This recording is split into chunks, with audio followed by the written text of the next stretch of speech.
Mon nom est Martin Thomas Côté en compagnie de Jean-Nicolas Boucher et Alan Lévesque et vous écoutez Les Injustes. Nous sommes dans l'âge du geek. Dans cette ère d'égalité, d'acceptabilité et de justice des internets, règne une ombre. 4 chevaliers de la culture populaire vont briser les standards.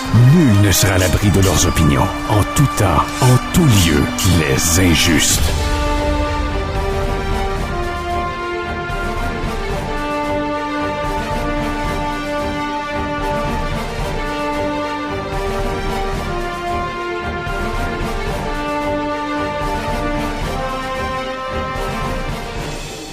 Messieurs, bonsoir. Bon après-midi. Bon matin. Bon, fait que là, si vous l'écoutez le soir, l'après-midi ou le matin, considérez-vous comme salué. Il nous manque un joueur aujourd'hui. Écoute, c'est le temps des fêtes, c'est Noël. Il est occupé. Alors, il nous a donné la permission, je tiens à le dire, de pouvoir enregistrer sans lui. Et je te rassure, Pat, je n'ai pas liché tes écouteurs. Ça, c'est une bonne chose. Mais il va faire ta chronique 2019 là, des meilleurs DC de l'année que tu as aimé. Là. Oui, ça a l'air que c'est Jean-Nic qui l'a écrit à sa place, c'est ce que j'ai compris. Oui, il m'a fait une belle liste de Noël, puis je vais parler de toutes ses passions. Oui, puis c'est drôle, c'est juste du DC, c'est ce que je comprends. Oui, étrangement, Pat s'est retrouvé dans ses histoires d'amour préadolescentes de la CW cette année. Là, on fera évidemment un gros épisode aujourd'hui. Il y a beaucoup de DC Comics, puis écoute, sans vouloir dire qu'on va devenir un podcast officiel de DC, il faut dire que cette année, ils sont proactifs, là. Oui. Puis un peu dans toutes les sphères qu'on couvre. Ben, sauf au niveau cinéma. Ils ont été plus tranquilles, mais au niveau bande dessinée, puis si on rajoute au niveau de la TV avec ce qui se passe avec la CW présentement, il faut dire qu'ils sont très, très présents. Et aussi avec l'annonce du Warner qui va ramasser le DC Streaming, il y a beaucoup de choses qui sont annoncées. Donc oui, ils sont très présents. Ah oui, ils sont vraiment présents. Puis c'est ça, tu viens de bien le résumer dans à peu près toutes les sphères. Donc oui, aujourd'hui, il va y en être question, là, que ce soit la Crisis ou que ce soit nos lectures ou encore les bandes annonces de films qui sont sortis cette semaine. Ça sera beaucoup Star Wars aussi parce que, veux pas, on est à quoi? Quelques jours de la sortie de Rise of Skywalker? Ouais, nous autres, on va le voir jeudi soir là, en IMAX. Effectivement. Malheureusement français. Ouais, puis on s'en reparlera tantôt quand on parlera de Star Wars. Ce qu'on s'attend à voir, le feeling qu'on aimerait avoir quand on va sortir du film. Est-ce que ce sera un Revenge of the Sith, c'est-à-dire c'est correct avec ce qu'il y avait ou ça va dépasser un peu ce qu'on s'attend? On va en jaser tout à l'heure. Puis effectivement, la version française risque de nous causer quelques problèmes avec ce que j'ai vu cette semaine passer sur les réseaux sociaux. Puis on en discutera en profondeur. Fait qu'on se fera un petit top. On parlera de Mandalorian aussi parce que ça continue. Ouais, il reste encore 2 épisodes. Ouais, puis écoute, il y a besoin d'avoir beaucoup de choses dans ces 2 épisodes-là. Là. This is the way. This is the way. Mais moi, j'aime beaucoup le format. Oui. Mais c'est vrai que pour une mini-série de 8 épisodes qui nous avait vendu comme une mini-série, j'ai de la difficulté à voir le fil conducteur. Bienvenue dans Agent of S.H.I.E.L.D., le reboot de Mandalorian. La série ne peut pas avancer tant qu'il n'y aura pas le reveal. Ouais, ben j'ai hâte de voir. Fait que ça aussi, ça va continuer cette semaine. On se fera un petit top de lecture, de séries télé, de films aussi pour l'année 2019. Touffe-toi pas, Pat. Hein, j'avais tabarouette. Wow, il est parmi nous quand même. Je suis tellement habitué. Excuse-moi, Pat, si tu nous écoutes. Vraiment désolé. Il a dû s'étouffer en entendant celle-là. Je suis désolé, Pat, parce que je suis tellement habitué que c'est Pat qui tousse, mais là, c'était Jean-Nic. Je dis, touffe-toi pas, Jean-Nic. C'est un beau compliment, je l'aime bien. Pat. On s'ennuie déjà. On fera donc un top pour l'année 2019 parce qu'on change d'année. On va parler de Question. Ensuite, on va parler de la série. Pardon? De quoi? De Question? De qui? De l'auteur, Jeff Lemire. C'est qui l'a créé, ce personnage? Jeff Lemire. Non, ça, c'est lui qui l'a écrit, mais qui a créé The Question? Steve Ditko. Merci. On va parler de The Question, qui est une autre sortie du Black Label. Et on terminera avec Nos Poisons. Puis la série d'Harley Quinn, qui est, écoute, moi, je vous le dis d'avance, là, mon coup de cœur sans bon sens. Puis c'est de valeur que ce soit vers la fin de l'année, parce qu'il en manquait pas gros pour que ça soit mon coup de cœur de l'année. Mais on est juste à quelques jours de la fin. Fait que là, ça serait un peu niaiseux de, tu sais, comme on dit au poker, là, on the river, tu sais, de même, là, à la limite. Là. Fait que j'ai quand même pris le temps de regarder tout ce qui s'était passé dans l'année avant de faire un choix. Mais Harley Quinn, honnêtement, c'est en train de se hisser tranquillement pas vite dans mes tops. Hey, on commence tout de suite. Vous m'avez convaincu, les gars, parce que vous avez suivi la série, vous autres, depuis les débuts ou presque, d'entrer dans le CW, là, dans l'univers donc de Supergirl. Dans le Arrowverse, qu'on appelle. Le Arrow. T'as Arrow, t'as Flash, t'as Legends of Tomorrow, je pense, qui est là-dedans aussi. Ouais. Oui. Supergirl, Batwoman. Batwoman qui est commencé cette année. Black Lightning, en tout cas, maintenant, il est officiellement, lié à cet là-dedans. Et depuis quelques années, il y a des crossovers dans cet univers-là. Si vous me rappelez juste, c'est quoi le premier crossover qu'il y a eu exactement? Ben, le premier crossover, ça en était plus ou moins un. C'était la création de The Flash dans un épisode de Arrow. Exactement. OK. La deuxième saison, ils ont refait ce même concept-là, là, 2 épisodes où les personnages allaient d'une série à l'autre. Là. Il y avait comme une espèce de continuité. Puis à partir de la 3e saison, là, c'est devenu vraiment comme un gros élément où là, je me rappelle pas si c'est Legends qui est né aussi d'un de ce genre d'épisode-là aussi.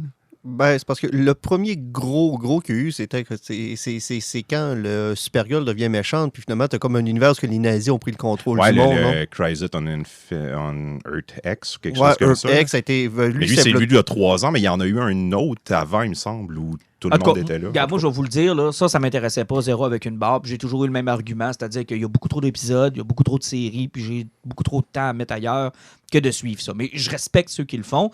Puis il y a toujours aussi cette espèce de... Moi, je fais partie de ceux qui ont été blessés par Smallville, là. Les séries pour adolescentes, j'ai bien de la misère avec ça. Là. Ça tombe bien, tu as eu une belle finalité. Oui, mais j'ai bien de la misère avec les séries pour adolescentes de DC. Ben, moi, mon plus gros problème avec ces séries-là, c'est qu'ils ont toujours tendance à frôler le 10 ans, puis à 22 épisodes par année, 10 ans, ben, c'est trop long. Ouais. C'est trop, c'est long. C'est à la fois écrit pour les fans, mais surtout pour un public qui est, on va dire, post-adolescent. Donc, les histoires d'amour sont très, très centrales dans ces shows-là. Puis on va pas très, très loin dans les thématiques, c'est Puis ça. souvent, dans les premières saisons, t'as comme un pattern qui refait toujours surface épisode après épisode. Là. Dans Smallville, surtout les 2 premières saisons, c'était le Freak of the Week. Oui, exactement. Qui était quelque chose que X-Files a un petit peu légué là, aux séries télé de ce genre-là, où à tous les semaines, il y avait un nouveau méchant, puis on passe du point A au point B au point A. Un peu et comme t'as tellement un bon parallèle parce que je pense que ce modèle-là a survécu parce que X-Files était dans ce modèle-là, puis un peu toutes les séries des années 90. Supernatural, c'est le meilleur exemple. Ça ressemblait à ça. Exact. Puis on a comme vécu avec HBO puis avec les nouvelles séries télé qui sont sur des plus courtes périodes, on a plus vécu quelque chose de plus intense, de plus vite, de plus de... Puis j'ai l'impression que c'est des séries qui appartiennent un peu au passé de la façon que le pacing est fait. Oui. Mais ils ont réalisé quelque chose, puis ça, je dois le dire, d'exceptionnel cette année. Quand vous m'aviez parlé, pour les premières fois qu'on a entendu parler, qu'il allait faire Crisis on Infinite Earth. Je me suis lancé dedans. Oui, effectivement, parce qu'il faut dire que le show avait été... L'émission, le Chemin Crossover, était bien présenté parce qu'ils ont dit tout ce qui existait de DC, tout ce que vous pouvez vous rappeler à la TV, va avoir un lien pour on va tout ramener ça ensemble. Et c'est incroyable. Et c'est de voir la participation, puis on en a parlé dans plusieurs podcasts, de tous ceux qui ont accepté de faire des guest stars, dans le fond, dans ce crossover-là. Jusqu'à maintenant, on a 3 épisodes de fait. Donc, celui de Supergirl, celui de Flash, puis celui de Batwoman, qui a été fait, d'ailleurs, qui est probablement le meilleur épisode de la première saison de Batwoman. C'était bon au début, mais... Ah, mais ça, c'est le problème. De la façon que le casting avait été stéréotypé, c'est sûr qu'on allait embarquer rapidement là-dedans. Puis, comme on parlait tantôt du show pré-adolescent ou post-adolescent, on savait que ça allait embarquer vite sur Batwoman. Là, la première chose que je veux vous dire à tout le monde, puis je pense que vous allez être d'accord avec moi, vous allez arrêter les comparaisons avec Avengers Endgame, là. C'était meilleur s'il vous plaît, là. Je comprends ce que les gens veulent dire, mais c'est pas de la même envergure non plus, là. Ben, ça se veut du même envergure, parce que, tu sais, quand même, la fin du dernier épisode, techniquement, la Terre disparaît. Oui. Ils essayent de traiter le même genre de propos, mais en même temps, ça reste de la télévision. Là. C'est pas le même genre de budget, puis ils peuvent pas faire quelque chose d'aussi impressionnant. Par contre, en tout cas, avec les moyens qu'ils ont et de la manière qu'ils le traitent, c'est intéressant. Parce qu'il faut passer un peu par-dessus le cheapness, là. Ouais, ça, on n'a pas le choix. Puis ça, c'est quelque chose, si vous avez suivi CW, les shows qu'il y a eu, moi, le meilleur exemple que je donne qu'il faut passer par-dessus le côté cheapness, c'est l'épisode de Flash qui avait été dans Gorilla City.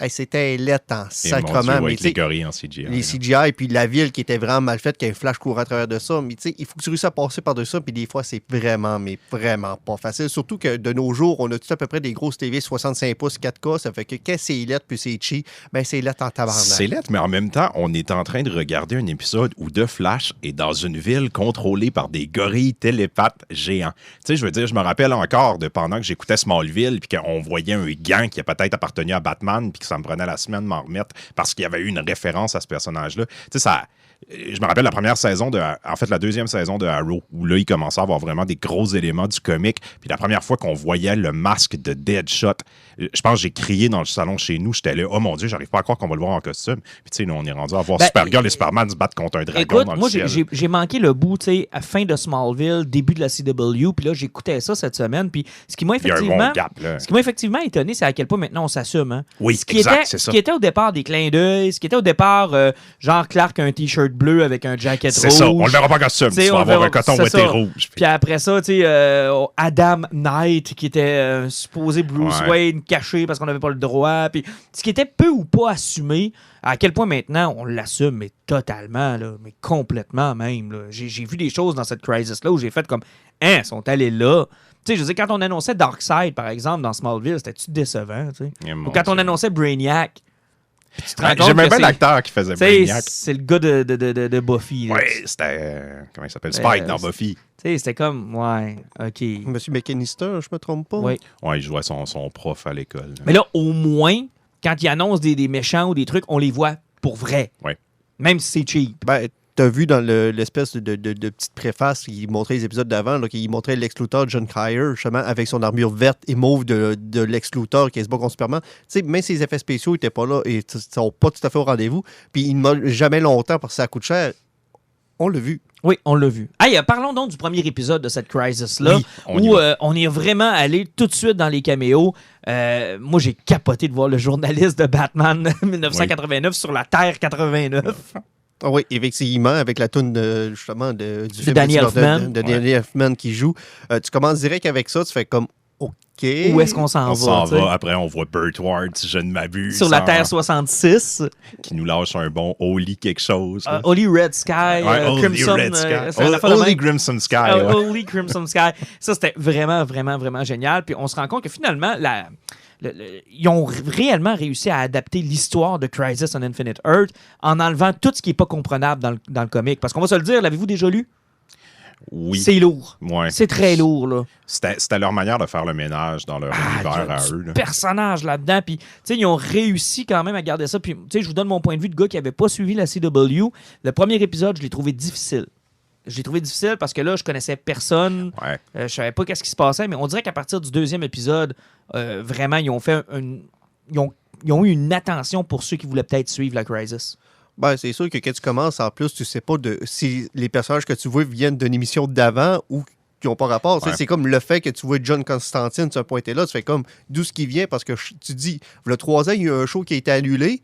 Il n'est pas supposé être annulé, mais non, il a été réengagé dans Legion of Tomorrow. C'est que c'est le même personnage show cancellé, mais il existe toujours dans CW. Et je l'adore en passant. Là. Il est fantastique. Lui, c'était vraiment pas de sa faute si Constantine a été cancellé parce que le show était bof selon moi. Là. Mais lui, c'était l'élément fort. Puis mon Dieu, c'était une bonne idée d'aller le rechercher. À la base, il l'avait ramené pour un caméo là, dans 2 épisodes de Arrow. Puis le personnage est revenu dans Legends. Puis maintenant, c'est rendu un principal. Mais quand tu le vois, puis quand tu le lis là, du John Constantine, c'est pareil. Il est spot on. L'accent britannique. Le je m'en foutisme assumé. J'ai tout le temps l'air un peu éméché de qu'est-ce que je fais là, puis où c'est que je m'en vais, puis tout. Non, c'est très, très bon. Fait que je te dirais qu'ils suivent pas mal la narrative, finalement, du TP, là. De l'histoire de Crisis on Infinite Earth. Puis ça, c'est quand même appréciable. Oui, parce qu'effectivement, parce que c'est pas trop long qu'ils présentent le Monitor, le Harbinger qui est là, puis ça commence à parler du Anti-Monitor. Exactement. Question pour vous, les gars. Est-ce que l'anti-moniteur avait été présenté avant Crisis on Infinite Earth? Parce que j'ai cru comprendre que le moniteur, c'est pas la première fois qu'il le croise. Le moniteur, il avait été présenté l'année passée dans le crossover qui avait été comme le prequel à celui-là qui est condamné cette année. Elseworld, où il avait apporté Batwoman pour la première fois, le concept des terres. Mais l'anti-moniteur, je pense que c'est dans le 2e épisode du Crisis qu'on l'a vu, là, qui prend possession du Harbinger. C'est la première fois qu'on le voyait. OK, c'est la première fois qu'on le voyait. Parce que c'est la question que je me posais, parce que ils ont comme fait un reveal, puis là, j'ai fait, OK, est-ce que c'est parce qu'on l'a déjà vu, puis là, les gens font, oh mon Dieu, c'est lui, ou... Non, parce qu'il a été libéré, c'est parce que j'ai pas suivi encore la saison actuelle de The Flash, mais tu sais, le scientifique qu'on voit habillé en vert, Paria, là, oui, Paria. Il a été libéré dans un des épisodes de Flash, puis c'est lui qui était sorti de l'anti-monitor. Sauf que vu que j'ai pas suivi The Flash, je sais pas si on l'avait vu peut-être là un peu l'anti-monitor. Cet acteur-là, normalement, là, il s'appelle Harrison Wells. Dans la première saison de Flash, c'est lui qui est Reverse Flash, mais t'apprends que finalement, c'est le vrai Reverse Flash personnage qui avait pris son apparence. Ok. Mais le personnage était vraiment cool, super drôle, super attachant. On parle de Puis Paria, là? Ouais, celui qui fait Paria. Puis dans la série, Harrison Wells, ils ont trouvé une manière de le ramener à chaque saison. Ils vont le chercher dans d'autres terres.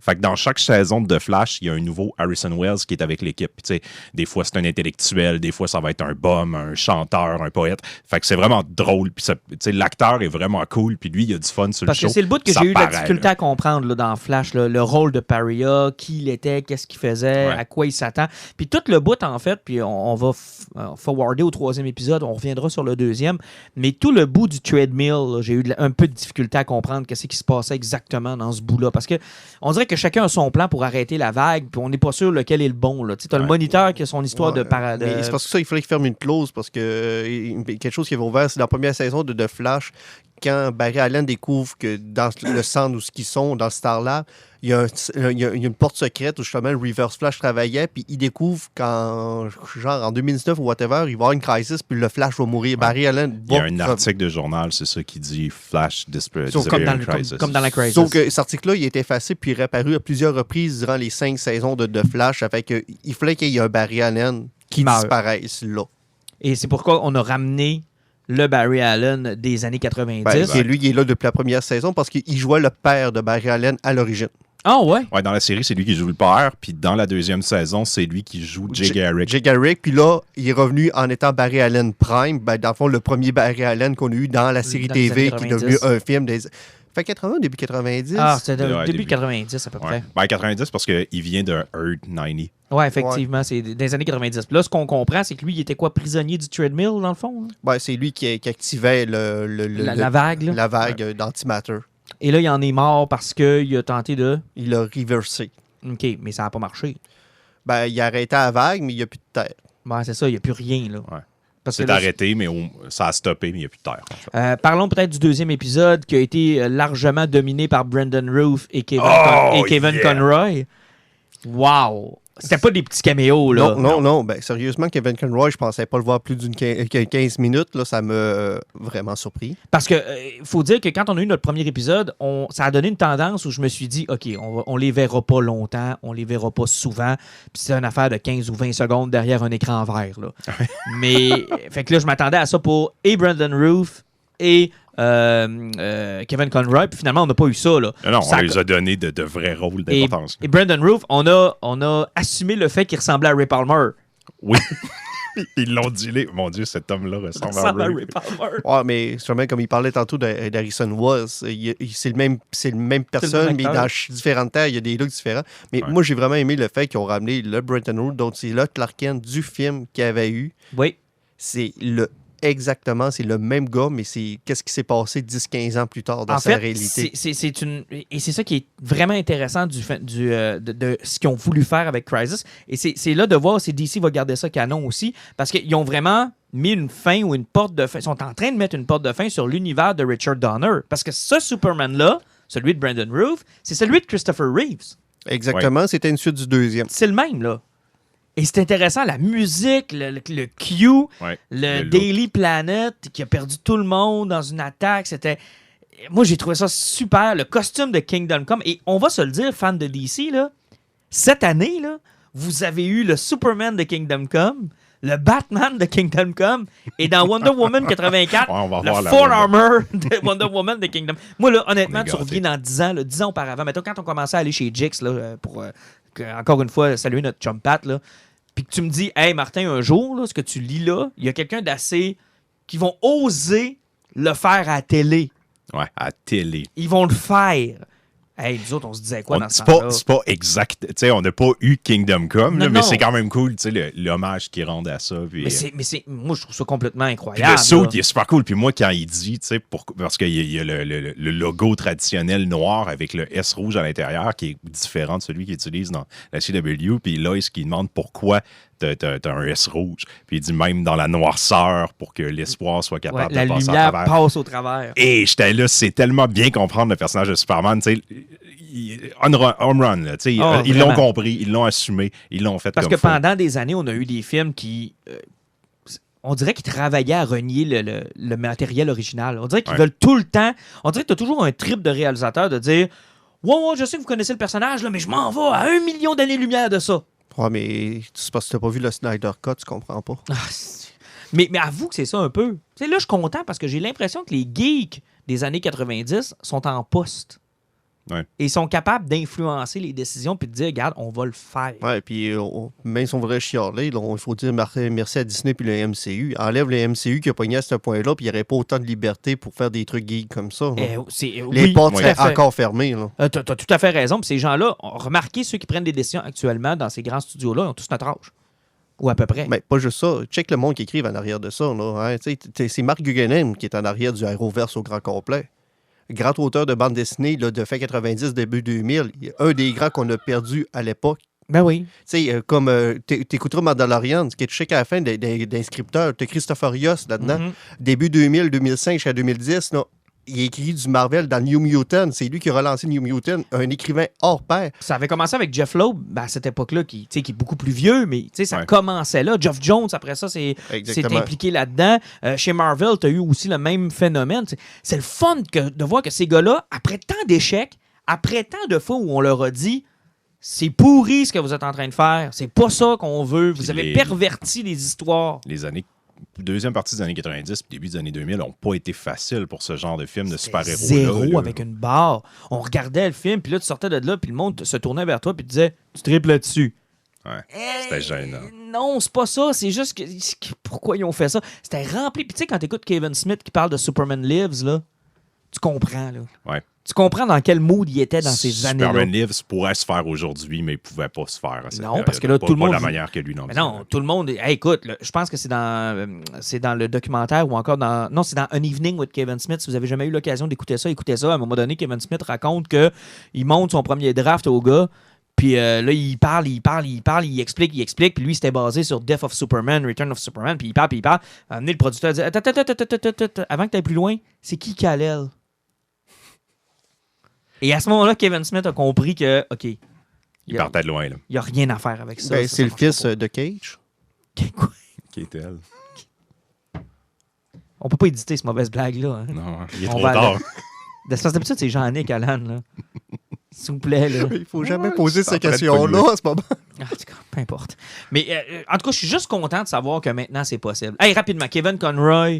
Dans une des meilleures interprétations de Batman que j'ai vues depuis un maudit bout. Le problème que j'ai, par contre, c'était super cool, mais là, tu vois, je suis pas d'accord avec l'interprétation qu'ils ont donnée de Batman. T'sais, je comprends que l'espoir, c'est supposé être Superman, puis la noirceur, c'est supposé être Batman, mais le personnage comme ils l'ont mis, c'est comme si finalement la série voulait nous montrer que c'est Kate, le réel Batman, parce que Kevin Conroy, lui, il a perdu espoir, il a tué Superman, il est prêt à tuer encore, c'est pas lui le paragon de l'espoir. Non, y a-tu quelqu'un qui voit Batman finir autrement que ça?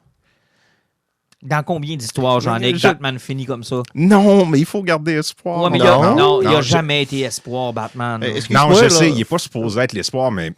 Frank Miller nous a assez bien prouvé là, qu'en bien simple, il sera jamais correct. Chris de Frank Miller. Oui, mais c'est ça, pareil. Hey, le gars, il a tellement de ressentiment, puis il a tellement pété la gueule à tout le monde sans jamais réussir à accomplir ce qu'il veut. Là. C'est sûr qu'à un moment donné, qu'il va faire, hey, je suis rendu à 55 ans, c'est plus le temps, mais j'ai l'armement, je vais tous les tuer, Carlis. Non, oublie ça. Moi, je pense que la tangente qu'ils ont fait prendre, au contraire, puis dans l'univers de Batman, il rencontre toujours une version de lui-même qui est comme ça pour lui rappeler de ne pas devenir comme ça. Parce que le personnage dont tu parles, là, c'est le Batman de là. Mais à chaque fois qu'on le projette dans le futur, ça vire mal, là. Même toi, t'en parlais que t'as eu la run de Bendis, là, que Jonathan, le fils de Superman, fait comme... Comment tu fais pour l'endurer, Bruce Wayne? Fait comme, le 3/4 du temps, je voudrais y arracher la tête, mais à un moment donné, il fait quelque chose de bon, puis qui me surprend, puis je fais comme, peut-être demain, je vais y arracher la tête. Mais habituellement, ce Batman-là qu'on voit, puis on l'a vu dans plusieurs histoires, puis je suis d'accord avec vous, il va indéniablement toujours finir comme ce vieux Chris-là. Mais en même temps, habituellement, Batman va prendre une décision à la fin. Il va se sacrifier pour sauver l'univers. Il y a toujours de quoi qui arrive. Il y a un élément de rédemption. Là, il n'y en a pas. C'est rien que Supergirl le tue, puis non, ça, je suis d'accord avec toi. Il donne sa kryptonite à Kate, puis il n'y a pas eu de rédemption pour le personnage. Ça, c'est vrai. Si on fait abstraction de tout ce qui existe de Batman avant, et c'est la seule interprétation du personnage qu'on en a, c'est pas un héros. Non, c'est pas un héros. C'est triste. C'est vrai qu'ils n'ont pas donné de porte de sortie. Batman est autant héros que Frank Castle. Ouais, mais c'est ça, patente, là. C'est ça, patente. Mais pour cet univers-là, pour être d'accord avec Jean-Nic, c'est le seul Batman qu'on a connu, là. Oui, effectivement. Puis c'est cette image-là qu'on va avoir. Ça. Maintenant, reste à savoir, puis je sais que Jean-Nic a de l'avance sur nous autres, comment Titans va l'avoir traité. Bruce Wayne. Et ça, j'ai hâte de voir. De manière bien différente. J'ai hâte de voir la manière dont ils vont traiter Bruce Wayne dans Titans, parce que là, il y a une autre occasion de se reprendre pour un personnage vieillissant.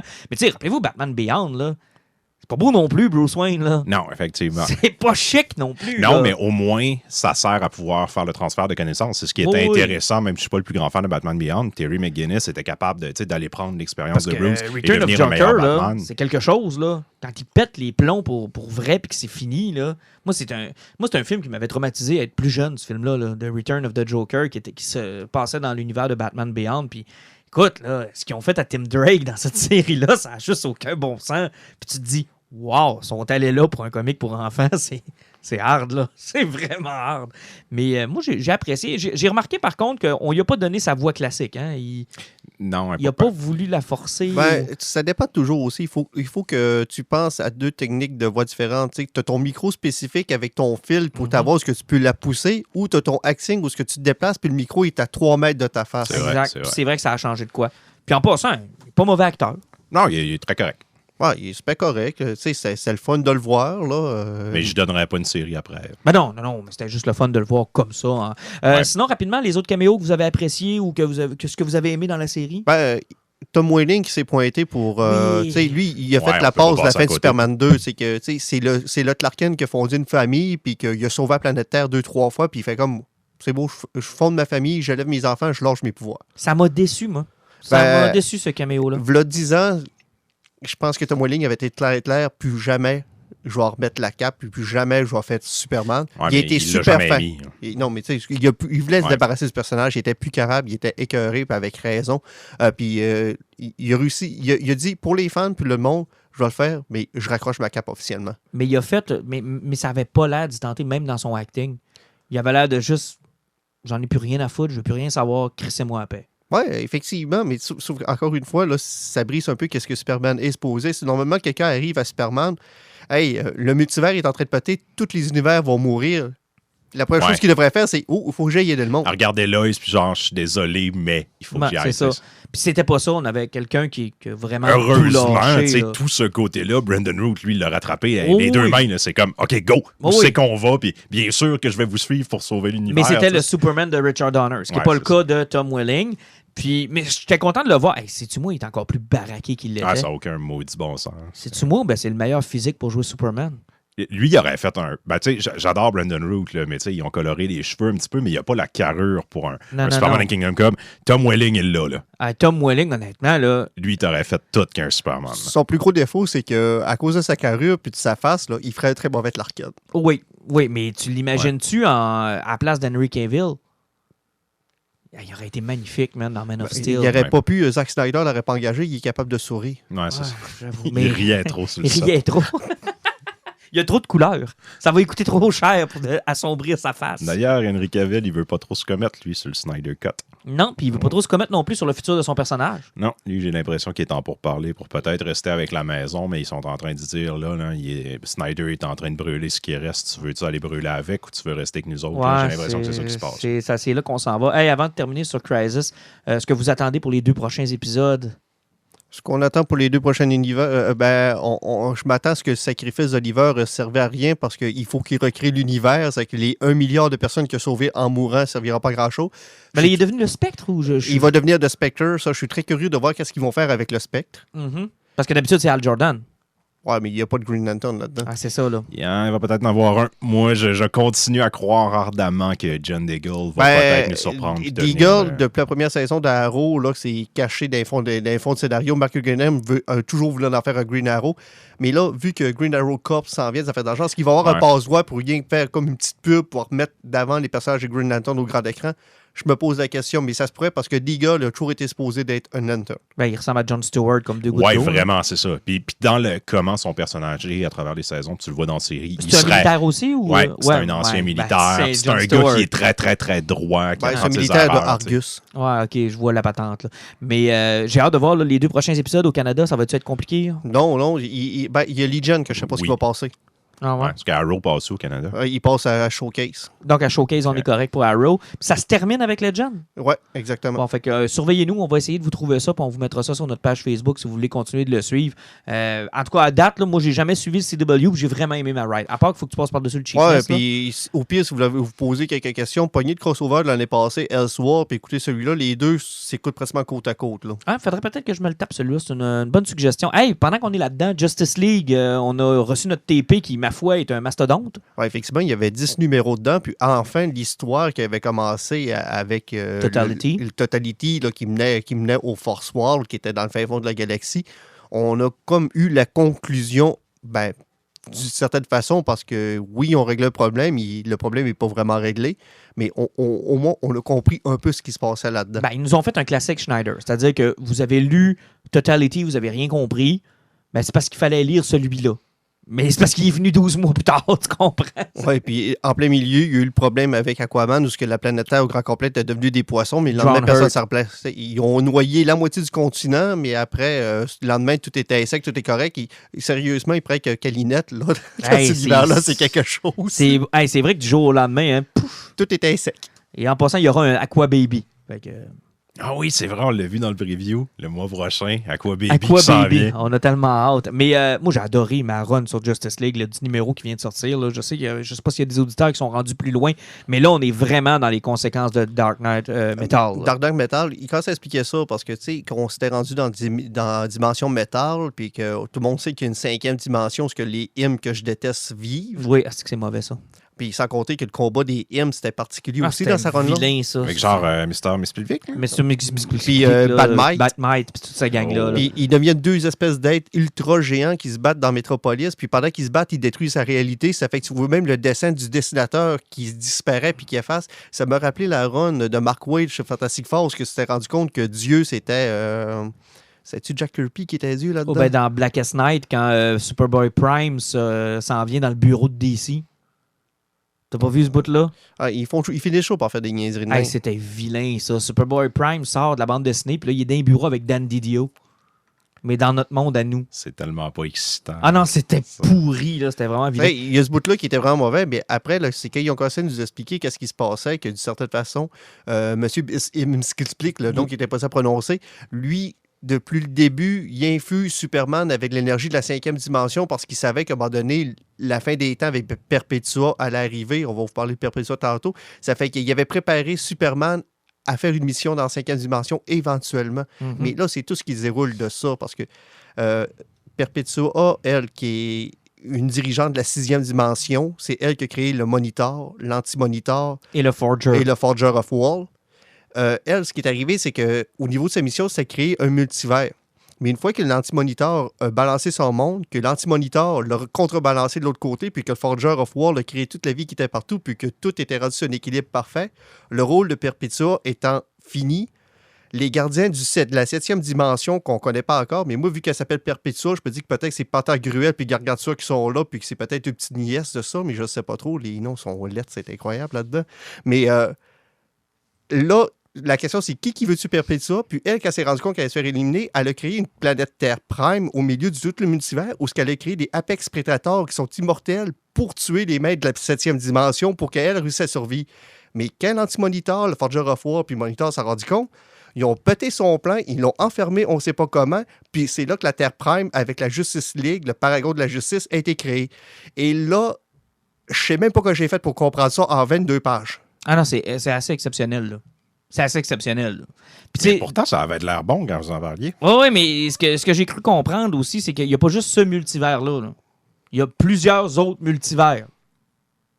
Des multivers. Parce que le Batman Wolof nous a prouvé dans Batman Metal qu'il y avait le multivers inverse aussi, avec leur propre divinité, dont Bart Patos en faisait. Mm-hmm.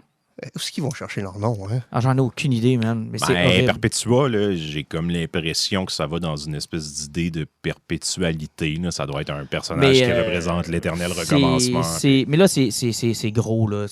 J'ai hâte de voir où est-ce qu'on s'en va avec ça. Year of the Villain est vraiment parti dans ça. Oui, parce que d'une certaine façon, vu qu'ils ont clairé un petit peu ce qui s'est passé là, parce que Superman qui a réussi encore une fois à régler, parce que dans la 5e dimension, là, l'univers parallèle qui est créé avec les héros de 25 ans dans le futur, là, Sérieusement, ce bout-là, c'était du bonbon. Ah, c'était vraiment Et bon. Superman qui était pogné dans les ténèbres, là, puis qui est en train de mourir, de la façon que Batman a réussi à sauver, et que Superman, après, pour réussir à sortir de là, passe à travers de tous les soleils que Batman a mis sur son plan. Là, c'est que Superman, en l'espace de quelques secondes, passe à travers d'une centaine de soleils. Puis à un moment donné, il fait comme le son que je fais en volant va prendre des années avant de me rattraper. C'est- Superman est comme rendu un petit peu trop fort. Il y a du gros fun là-dedans, par exemple. C'est du stock, c'est gros, mais c'est bon. C'est pas mauvais, mais c'est compliqué. Puis là, tu vois, j'écoute Alan me l'expliquer, puis je me rends compte que j'ai manqué des bouts, là. Ouais, c'est peut-être parce que moi, j'ai pas tout lu les autres Crisis avant, c'est que je sais pas pourquoi. Mon cerveau est peut-être plus vierge sur DC, ce qui fait que j'absorbe des affaires qui n'ont pas de sens. Je regardais les trucs, puis là, j'étais comme, OK, ouais, visiblement, je l'ai pas compris de la même façon, mais c'est correct, regarde, c'est à ça que ça sert. Au pire, je le Ouais, de toute façon, c'est du Scott Snyder, ça n'a jamais été fait pour être écrit de façon claire et comprendre aussi qu'on s'en va. Hein. Tellement compliqué. Là. Puis ça, c'est la plus grosse reproche qu'on peut faire à Scott Snyder. Là. Alors, si vous êtes encore avec nous, maintenant qu'on a passé par-dessus Justice League de Scott Snyder, Si vous ne saignez pas du nez, vous pouvez continuer. vous pouvez continuer. On peut parler de bande-annonce, tiens, juste pour se sortir de DC un peu, Ghostbusters. Ghostbusters. Où était le fun? Où était l'amusement et l'émerveillement? Et où était la comédie? Ben, Ghostbusters n'est pas une comédie. Oh Oui, non, ça, c'est une non. comédie, Tu me portes pas ce Ghostbusters. débat-là aujourd'hui. Là. On a eu le débat à la station, nous autres, là, à savoir est-ce que c'est une comédie ou pas. Puis on a failli s'entre-déchirer. Ben, c'est ça. On n'ira pas plus loin, mais. Ben, ça veut dire que débat, il doit y avoir. Ben oui, il y a un débat. Ça, Ouais, c'est il y a un comme Die débat. Hard est-il un film de Noël? Ah non, c'est pas un débat, ça. Oui, c'est un film de Noël. Mais il y a des gens qui vont te dire que non. Non, c'est pas un C'est film de des Noël, cons. c'est un film qui se passe à Noël, mais bon. Ben, tu vois, regarde, tu vas avoir un débat. Mais pour Ghostbusters, moi, dans ma tête, à moi, Alain, Ben, désolé, mais c'est une comédie. Ça dépend toujours aussi de quel moment que tu le découvres et de la façon que tu écoutes Ghostbusters. Moi, personnellement, Ghostbusters, c'est ma première relation avec le cinéma. Tu sais, c'est le premier film que j'ai vu avec des amis à mes parents qui avaient un bêta à l'époque. Tu sais, c'est le premier film que j'ai vu sur cassette. C'est le premier film que j'ai possédé. C'est un film que j'ai vu en 200 et 400 fois. Ah oui, on l'a vu, écoute, ça, on a eu le temps de le voir 1 million de fois juste avec TQS. là. C'est sûr que la 307e, écoute, ça doit être moins drôle, mais ça reste une comédie. Ben, c'est parce que c'est ça la différence entre un pacing de comédie puis qu'est-ce qui n'est pas vraiment. C'est parce que Ghostbusters a des moments le fun, mais au niveau de l'histoire, de la façon que c'est traité, c'est pas traité comme une comédie. Ouais. Mais tu sais, T'sais, on s'entend que ça peut parce passer que- un samedi après-midi, là. Oui, mais ben, gars, sinon, 90% du MCU, c'est une comédie rendue là. Ouais, je comprends ce que tu veux dire. T'sais, Mais tu je, comprends mon considère point de pas, vue, là. mais je considère pas le MCU comme une comédie par rapport à Ghostbusters. Ben, Mais je comprends moi, ce que tu veux dire. j'ai plus ri en écoutant le MCU que Ghostbusters. Ouais, ok, je comprends ce que tu veux dire. Mais en tout cas, on partira pas Mais- le débat, mais la bande-annonce est mais flatte là-dessus. là. La bande-annonce qui arrive, moi, ce que j'aime beaucoup des premières bandes-annonces, et maintenant, c'est qu'ils ont réglé le problème d'une certaine époque, c'est qu'il y en donnait trop. Genre Terminator 2. Là.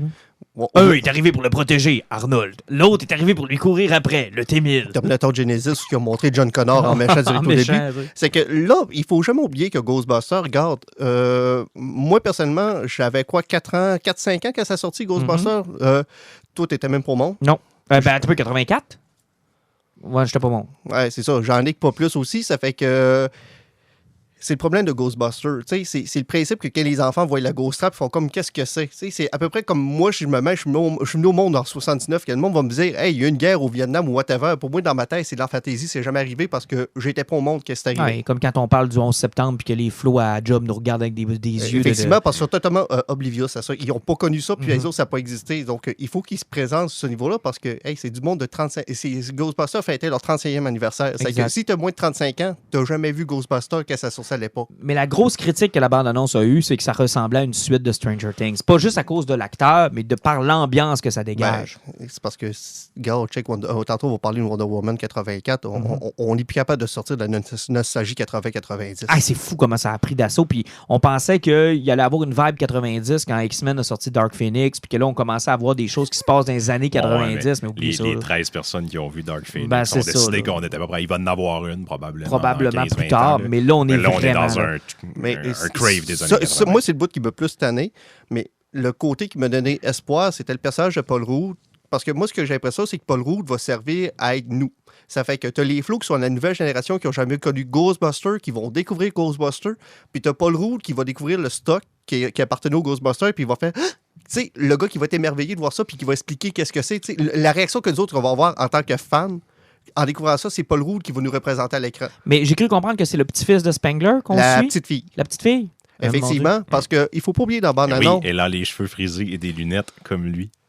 Oui, mais Ben, je pensais que c'était un petit gars. Hey, je suis vraiment désolé. C'est parce qu'il ne faut pas oublier que Harold Ramis étant le seul acteur qui est mort de la série, Ouais. il fallait qu'il y ait un côté nostalgique avec le personnage. Il faut le ramener d'une certaine façon. C'était plus facile de ramener ça parce que aussi ça fait avec le personnage parce que si vous avez vu dans la bande-annonce, on voit la patte d'un des chiens de Gozer, Oui. puis ils sont sur une mythe de Chandor. Ivo Chandor est l'architecte qui a parti le culte de Gozer à la fin du 19e siècle. C'est ça qui a bâti le building du 550 Parkway, là, le chemin du premier film Ghostbusters. Si vous avez joué au jeu vidéo, qui est la suite directe du premier film de Ghostbusters, qui a été écrit par Dan Aykroyd et Harold Ramis, la mythologie de Ivo Chandor est travaillée au grand complet parce que c'est le méchant du jeu. Donc, on voit que Chandor était basé sur ce petit village-là, possiblement qu'une mine où ce qui ramasse tous les matériaux pour bâtir ses tours était là. Donc, Spengler a dû découvrir ça. Puis il a senti que c'est un point névralgique, c'est qu'il a passé le reste de sa vie à empêcher les fantômes de sauver. Fait que c'est de là qu'on part. Exactement.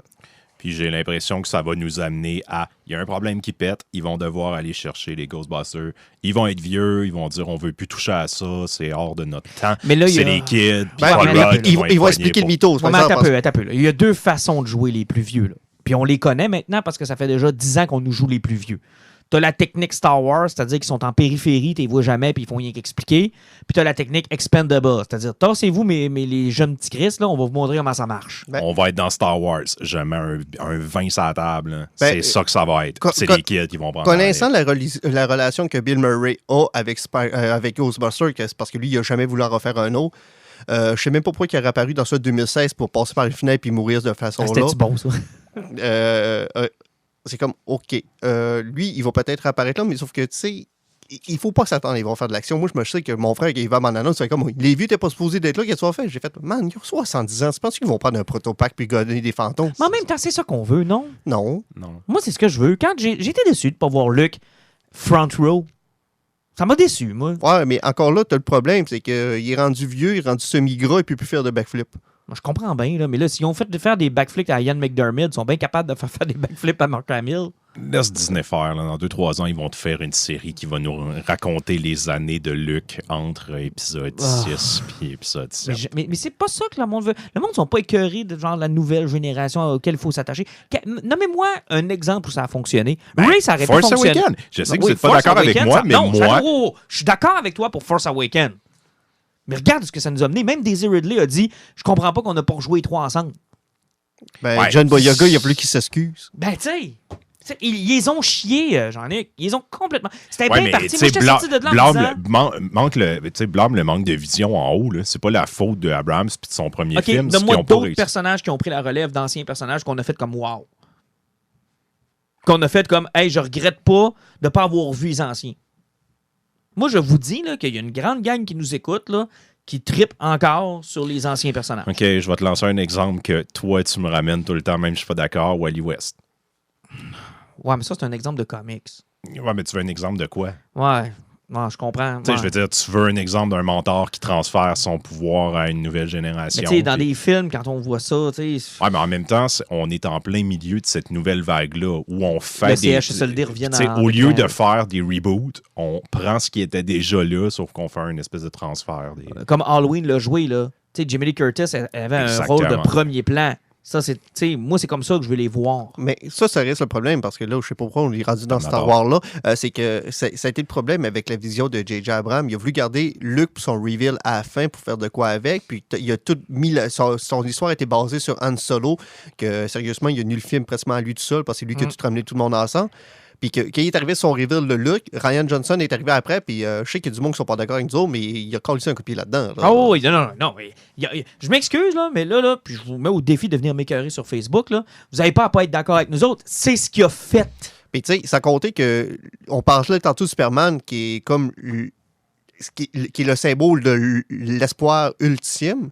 Luke est ça. OK, je suis d'accord avec ben du monde qui vont dire qu'à la fin, le sacrifice qu'il a fait puis de la façon qu'il l'a fait, il a ravivé la flamme à travers toute la galaxie parce que C'est lui qui l'avait étendu. ouais, mais la bataille qu'il a faite à la fin, c'est ce qui a ranimé tout ça. Oui, sauf que tout ce qu'il a fait, c'est au du moment où il a voulu tuer Kylo dans son lit, Il a tout pété. il a tout pété à partir de là. Puis après qu'il n'a pas voulu prendre responsabilité, là. ben, Oui, je pense qu'il y a quelqu'un qui t'appelle déjà pour te dire que t'as pas raison. C'est ça. Quand il n'a pas voulu prendre responsabilité de ses actes, Luke, il a créé le First Order. Ben oui, carrément. En tout cas, regardons. Moi, On a j'aurais aimé mais- voir les vieux. En tout cas, j'ai hâte de voir ce Mais qu'ils vont en même faire temps, avec. Là. je suis d'accord avec Alan. On va au moins souligner ça. La première bande-annonce, ils ne voulaient pas tout nous montrer. Non, Puis ça, effectivement. souvent, c'est un gros défaut qu'on a à cette heure. Fait que- Ouais. Hey, rapidement, Wonder Woman 84, Wow, moi wow, complètement wow, hype, wow, là, wow, wow. complètement hype. Le seul négatif, vous allez voir à quel point je suis hype, là, le seul négatif que j'ai trouvé, c'est qu'ils ont manqué une superbe occasion de lui mettre les cheveux frisés à la George Perez. C'est le seul point négatif que j'ai trouvé. Pour moi, au niveau make-up, ça aurait été trop long. Peut-être, mais écoute, tu te rappelles de la run de Perez après le Crisis on Infinite Earth, justement, en 85, là, tu te souviens pas, t'as jamais lu ça? Non. Parce qu'après Crisis, là, il y avait Moi, relancé... d'ici avant 2017, ça n'existe pas. OK, en tout cas, il avait relancé les séries comme ils font déjà avec Rebirth puis New 52. Puis il avait relancé Man of Steel de John Byrne. Puis Perez avait pogné Wonder Woman. Wonder Woman, ouais. Puis C'est une bonne run. ça. Alors, c'est une très bonne run. Puis elle avait vraiment un look 80s. Là. Elle avait les Oui. cheveux bouclés. Là, c'était incroyable. Puis je me disais, ils vont peut-être faire ça vu que le film s'appelle Wonder Woman En même temps, 84. tu vas peut-être la voir, mais ça risque plus d'être un clin d'œil. Ouais, Genre ça va une être un clin scène d'œil. où avoir les cheveux frisés. Mais ça a l'air vraiment bien. Ça a l'air vraiment bien. D'abord, moi, je remarque le commentaire à Alan que j'avais qui m'a vraiment fait rire. Ils ont retrouvé le piton des couleurs. Et mon Dieu, oui. Hein. Si vous regardez son costume rouge puis sa jupe bleue, là, ouais, c'est pas les mêmes couleurs. Et ils ont retrouvé le piton des couleurs et clairement, on est en train de s'écarter de ce qui se fait dans le DCU. Dans Shazam, il était dans le juste milieu, là, puis là, ils ont remonté le brightness un peu, c'est que les couleurs sont là. Puis il s'assume. Je me rappelle, tu sais, il y a une scène qui est magnifique. Là, on voit comme le tapis rouge, puis elle sort du véhicule, puis elle porte une belle grande robe Ouais. blanche. Puis quand elle sort, tu sais, la robe, il monte quasiment jusqu'aux fesses. Puis, tu sais, le premier.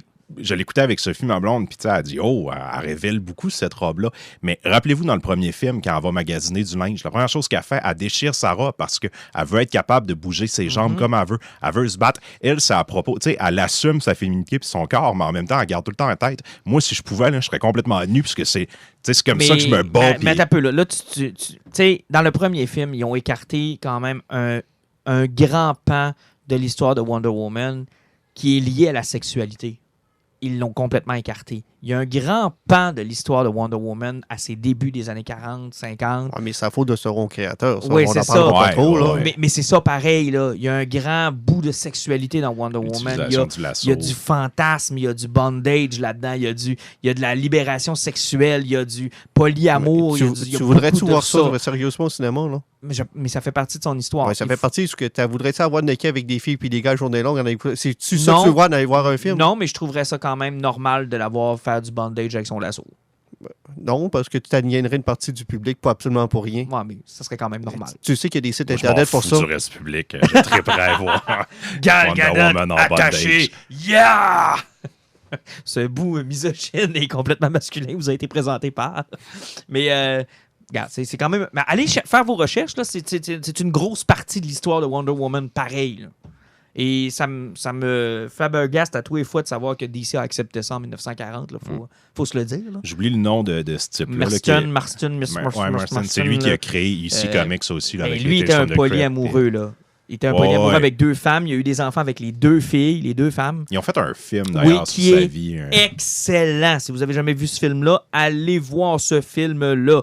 Et quand vous allez consulter, là, allez juste faire une recherche Google, genre Wonder Woman Bondage 40s. Puis vous allez voir toutes les pages de comics dans lesquelles il y a des allusions à la sexualité qui ont juste pas de bon sens. Là. Où elle se fait taper les fesses par des monstres, puis elle est attachée après des poteaux, puis elle attache des criminels. Puis tu fais comme, man, c'est tellement pas sain. C'est tellement pas sain pour un comic. Mais ça fait partie de l'histoire de Wonder Woman. Mais bref, on s'écarte rapidement aujourd'hui. Ben, toi, tu t'excites facilement par rapport à ça. Mais c'est un personnage qui me fascine, Alan, pour vrai. Ah, j'en doute Vraiment. pas. Puis pour avoir lu beaucoup, là, c'est assez exceptionnel ce qui s'est vécu dans les années 40 avec ce personnage-là. De voir que ça s'est fait puis que c'était accepté. Là. Puis, C'est bien qu'on ramène ça parce que trop souvent, Wonder Woman est seulement vue comme Superman féminin. et t'sais. c'est tellement pas C'est ça. là. complètement ailleurs. Là. Elle C'est- n'est pas ça, mais pas en tout. C'est là. tellement, mais tellement vrai ce que tu dis. C'est tellement pas ça, le personnage de Wonder Woman. Puis tu sais, toutes ces histoires-là aussi ont amené à Seduction of the Innocent dans les années 50. Là, puis tout Oui. ça a changé l'univers du comic comic book code, jusqu'aux mais- années 70 à peu près. Là. Hey, c'était trash, les comics des années 30-40. C'est complètement trash. Là. Je te prêterais mes premiers numéros de Batman en haut. C'est incroyable de savoir qu'ils étaient capable de faire ça. Tu des criminels. Ah, c'était fou. Ouais, mais il faut que tu le mettes aussi en perspective. Qu'est-ce qu'il y avait là? Si tu écoutais les nouvelles puis regardais la TV à cette époque-là, ben, tu voyais des pays au grand complet crever, puis tu savais qu'il y a des Juifs qui passaient dans des chambres à gaz par coups de milliers. C'est que lire un petit comics qui avait 2-3 morts, c'est parce que la situation était oui pas et non. pareille. Ça arrivait, mais l'information n'était pas diffusée comme elle l'est Ouais, aujourd'hui. mais je sais. Arrivé à ce que tu savais que tu étais d'un monde qui est en guerre, ça fait qu'au niveau de ça, puis même au niveau de la censure, il n'y avait pas de Facebook. C'est que s'il y avait quelque chose qui était lu par 120 000 personnes, il y a 120 000 personnes qui lisaient, puis le reste du monde ne le savait pas. Exactement. Exactement. Mais en tout cas, c'est intéressant. Fait que Wonder Woman, j'ai un gros hype, mais Alan, on t'a pas entendu beaucoup? Ça t'a-tu donné le goût de le voir au moins? Ou... Non. Non? Fait que tu vas-tu aller le voir? Ouais, parce qu'on fait un podcast. Alan, il vous l'a pas dit, là, mais il aime rien de ça. Il fait tout ça parce qu'on a un podcast. On pourrait parler de char, puis... Alan, il cherchait juste un podcast. Ça a donné qu'on faisait un podcast de ça. Si on avait fait un podcast de cuisine, Alan serait là pareil. Mais c'est correct, là. T'as Black Panther, toi, qui s'en vient l'année prochaine. Là. Ça va te le MCU est fini au grand complet. Je pense qu'il n'y a plus de film qui sort. Ben oui. J'ai dit Black Panther, c'est Black Widow. Oui, Black Widow. Oui, ça a-tu l'air bon? Non, mais gars, tiens, je vais te faire dire de quoi de bien. Entre les deux trailers, lequel a l'air le plus le fun?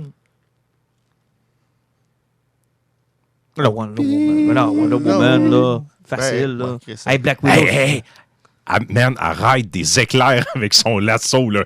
Ouais. Ben, c'est cool, là. Ouais. OK, c'est beau. On va passer à The Question, d'abord. Ça y aurait pris un drame d'auteur sur une des méchantes de Wonder Woman. C'est trop populaire pour lui. Il aurait fallu que ce soit Xavier Dolan qui fasse que ça s'appelle Cheetah, puis ça soit ça. Cheetah versus Cheetos. Oh, t'aurais aimé ça.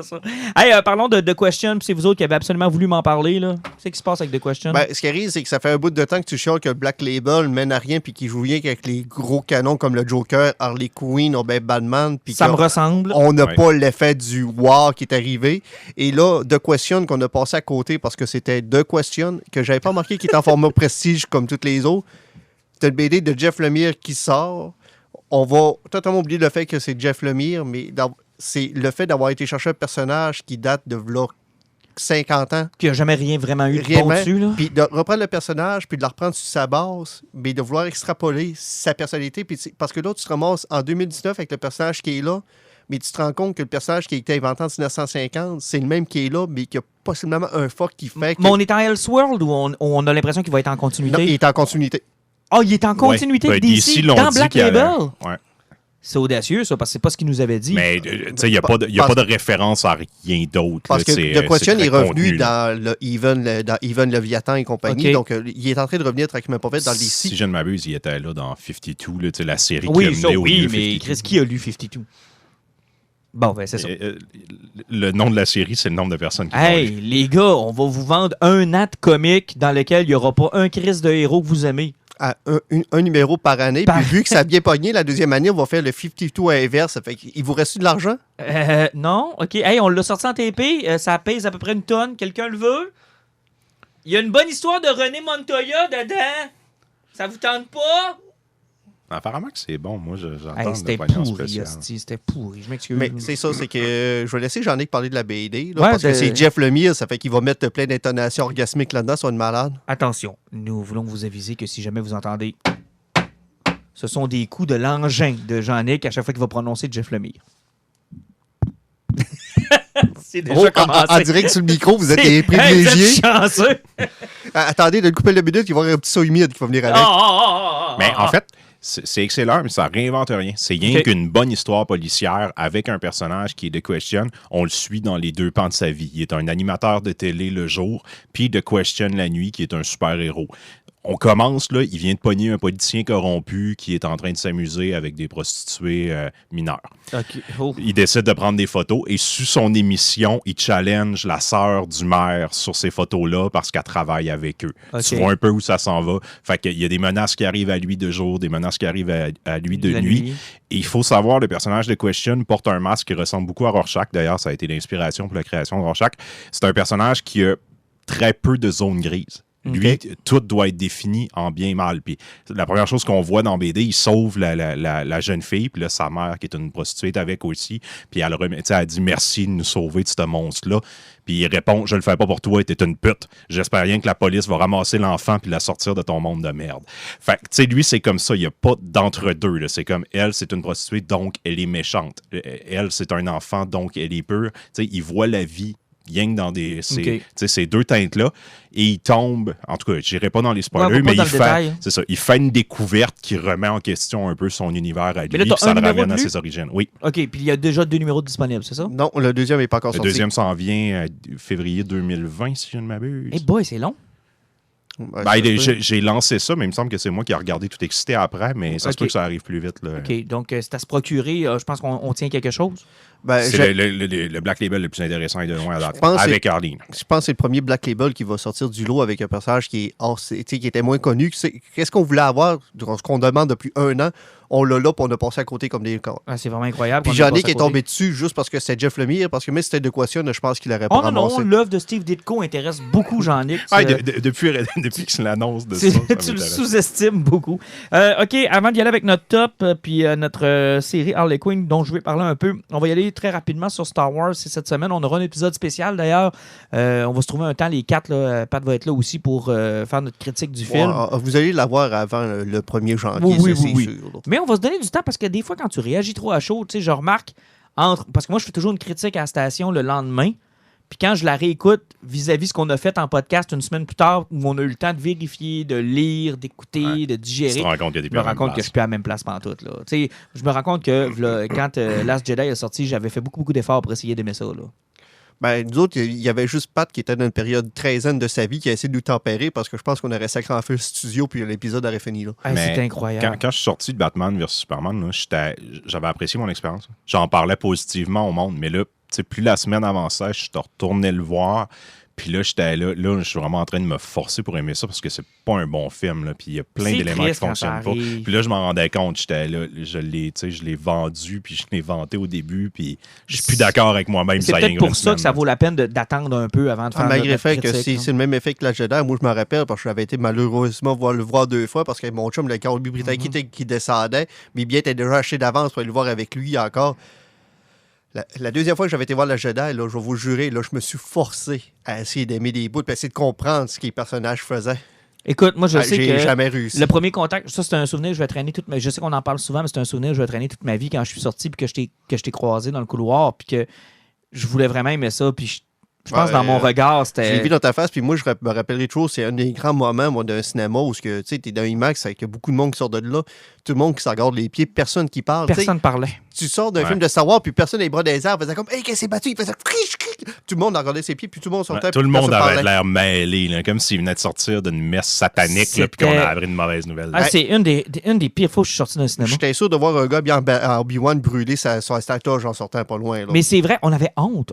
Personne parlait. Puis on dirait que personne parlait parce que tout le monde se disait c'est peut-être juste moi qui n'ai pas aimé ça. C'est peut-être juste moi qui n'ai pas trippé. Je veux pas tout de suite m'ouvrir et me dire c'était de la merde. Fait comme non, tu l'as pas compris. Ouais, c'est ça. Fait que là, tout le monde marchait comme quand tu sors d'une église après un enterrement. Là. Tout le monde cordé, là, personne parle, personne ne se regarde. On a beaucoup de référents religieux avec Star Wars. Mais c'est ça pareil, tu sais. Ça dénote peut-être un problème. Mais on est tous sortis de là, le cordé, là, puis on se regardait. Et je me souviendrai toute ma vie, c'est pas des blagues, là. Je tombe face à face sur Alan, les yeux comme un petit caniche qui... Puis... oublie tout ce que tu sais, c'est spécial.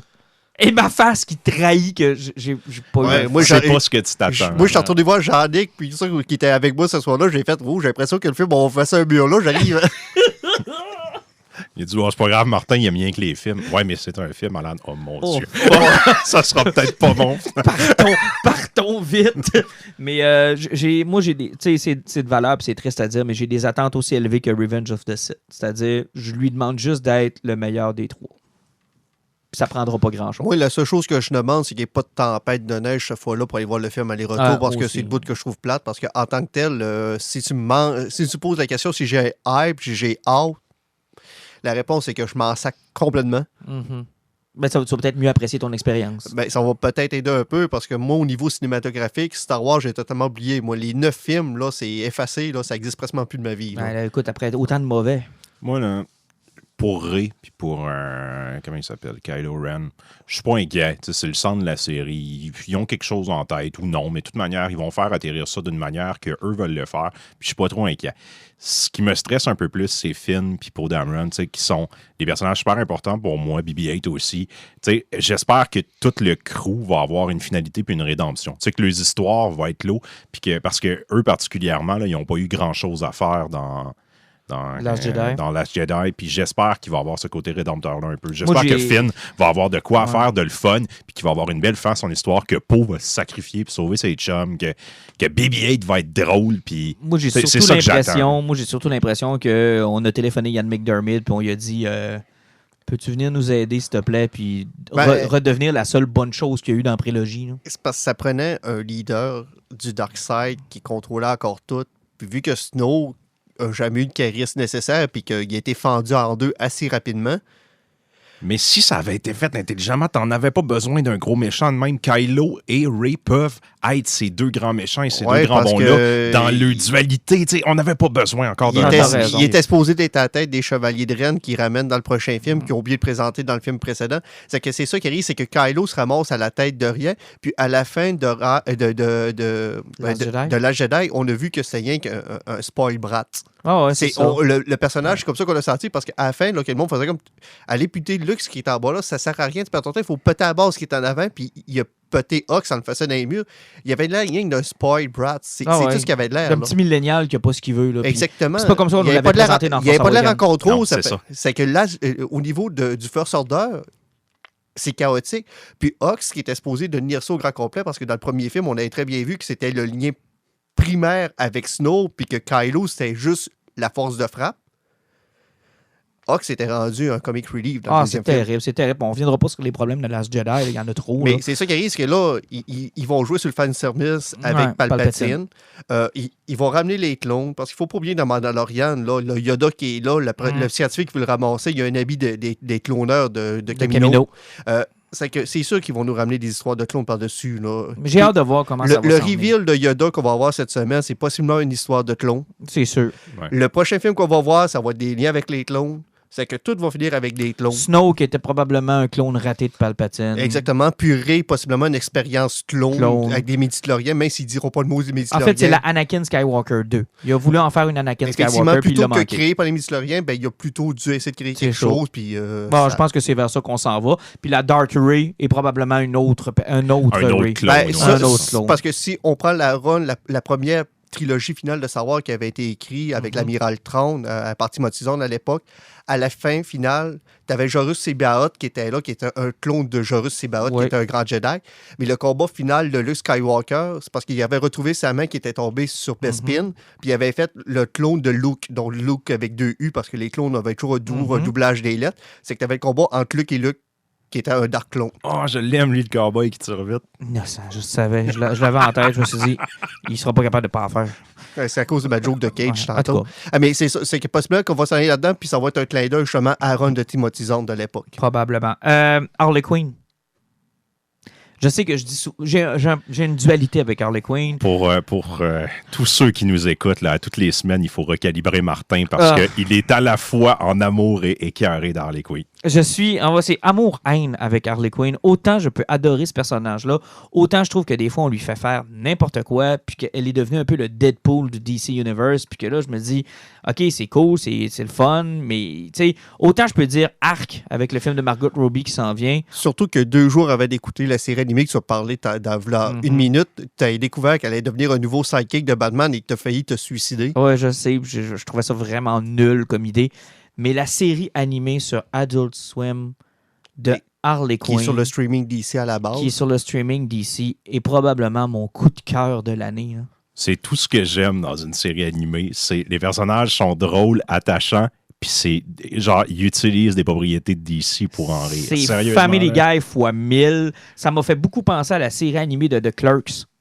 Oui. Que Kevin Smith avait fait à une On époque. en a parlé d'ailleurs. Puis qui malheureusement hors était en d'onde. avance sur son temps. Là. C'est-à-dire qu'au moment où il sortait ça, c'était des jokes de Family Guy. Là. Il y avait même des flashbacks comme dans Family Guy. Là, des... Le deuxième épisode, qui est un épisode spécial flashback, où tu as seulement un épisode de matériel. Fait que c'était des clins d'œil à ce qui est arrivé de l'épisode d'avant. Là. C'était tellement Complètement innocent. idiot. Là. C'est Drawn Together qui était aussi dans ce style-là, mais c'est des séries qui n'ont pas duré malheureusement. Puis même Family Guy était en avance sur son temps. Il a été cancellé. Là. Seth MacFarlane a été cancellé. 2-3 fois. Là, c'est même rendu un running gag à travers ses propres shows. Là. Ben oui. Puis même le fait qu'il soit jamais nommé à des Emmy puis plein d'autres shows qu'il gagne, il rit toujours de ça. Ben, Là. c'est clair. Puis, et de voir un style de série comme ça, mais je pense que ce que Harley Quinn amène, que Family Guy amène pas, c'est vraiment le côté plus trash dans le langage. Ben, c'est l'avantage du service de streaming, c'est que tu n'es plus régi par une convention. Ça fait que tu peux dépasser le 13 ans et plus. J'ai été le premier à l'écouter. Je vous ai dit, les gars, je pense que c'est peut-être moi qui est fou d'aimer ça, mais je vous ai demandé de l'écouter. Avez-vous aimé ça? Ah, moi, je suis en amour par-dessus la tête. Là. J'ai ri comme un enfant, mais tu sais, je suis pas objectif. Je le savais déjà en voyant ça. J'étais là, même si c'est mauvais, tant que je ris le moindrement, je vais avoir du fun. Mais là, en plus de rire, je trouve que les personnages sont bien écrits. Ils sont attachants. Je veux voir ce qui va arriver avec Ivy. Je veux voir comment l'émancipation d'Harley va arriver. C'est drôle. Et je veux plus de Kite Man. Ah, on veut toujours plus de Kite Man. Ça, là, c'est tellement une bonne idée. Là. Et on veut aussi le méchant qui ouvre des portails. Ouais, qui envoie du monde dans on sait pas trop quel univers. Hey, t'as vu, boss, es-tu en train de parler de job? On n'aurait pas besoin de sauter dans un portail où on va probablement mourir l'autre bord. Non, saute dans le portail. C'est tellement Puis innocent. on l'entend crier, t'es probablement en train de mourir. C'est tellement innocent. Et t'as à un moment donné un gars où il propose de venir dans son équipe et il préfère aller dans le portail.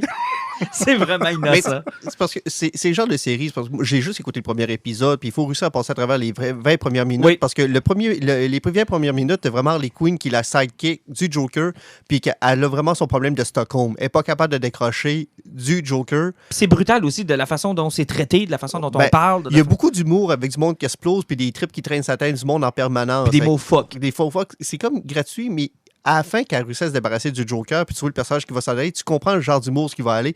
Puis même, c'est parce que il faut prendre tous les personnages de Batman ou tous les méchants qui sont dans le DC. Ils ont tous des petits quirks qui sont vraiment des penchants de leur personnalité qui sont cons. Pas juste un peu. Là, si tu prends ça, tu le caricaturises, puis tu mets ça au maximum. On va donner l'exemple du Calendar Man qui est en prison avec Harley Quinn. Sa famille vient les rencontrer. Puis là, ils font comme, hey, tu réalises pas que moi, ça fait 135 jours, 4 heures et 3 minutes que je suis en prison. Puis sa femme qui est en avant fait comme, tu sais, ça fait combien de temps que tu es en prison, mais tu te rappelles même pas de la date de fête de ton enfant. Et lui, de répondre, fait comme, it's June-ish. C'est tellement innocent, là. Ils ont un potentiel d'humour infini. C'est là, incroyable. Puis on parlait du deuxième épisode, quand on voit arriver Bane, avec qui ils ont fait la voix de Dark Knight Rises, qui est un gros intimidé. Puis le Joker, ça m'a amené quand il réalise que le Joker, il a pas de pouvoir. Puis pourtant, il bosse tout le monde. Oui, il fait sa loi partout où il va, puis c'est le seul qui a pas de pouvoir. Ils ont comme appliqué un filtre de sitcom. Ouais. Aussi par-dessus, tu sais, où tu suis Harley et Ivy dans leur appart avec Frank, sa plante. Oui, et c'est tellement fantastique aussi. C'est tellement innocent. Mais tu sais, fondamentalement, si on enlève tout l'humour, là, c'est l'histoire d'une jeune femme qui est prise dans une relation amoureuse toxique qui décide de s'en défaire avec son ami puis de s'accomplir dans autre chose. Dit de même, c'est pas nécessairement la chose la plus intéressante au monde, mais tu sais, je veux dire, il y a une belle histoire à raconter avec ça. Mais c'est Harley Quinn. C'est tellement innocent. Mais écoute, quand tu apprends son plan pour voler une Warhead, juste pour avoir une autoroute à son nom.